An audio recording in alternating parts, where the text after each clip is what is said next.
I heard this story many years ago, and it was what a great description of the progressive nature of alcoholism. This friend of mine was talking about one of his best friends had been diagnosed as terminally ill with stomach cancer. And everybody was very sad. And I know what that's like. My mother was diagnosed as terminally ill, and the doctors pretty much are just saying to you, look, there's nothing we can do. Put your house in order.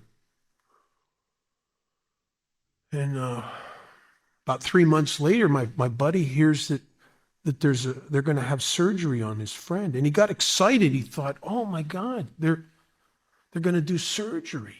They're going to cut the cancer out. He got very hopeful. Finally, they found a surgeon who knows what he's doing. And he calls over there, and the guy's mom answers the phone. He says, hey, I hear that they're going to do surgery and take the cancer out. And this guy's mom says, well, not actually. They're going to do the surgery, but they're not going to take the cancer out.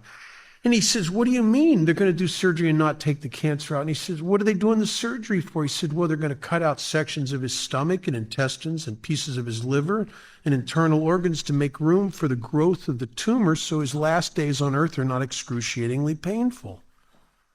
And alcoholism is very much like that. If your parents get in the way of the progression of the disease, this disease will cut them out of your life.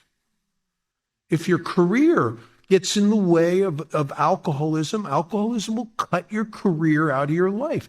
If your self-respect or self-esteem or principles or morals get in the way, alcoholism will cut them out of your life. How many of us crossed those lines at one time we said I'd never do that? And then you look back and you've done it a few times. Even your children, who you may love more than anything in the world. In time, alcoholism will cut them out of your life.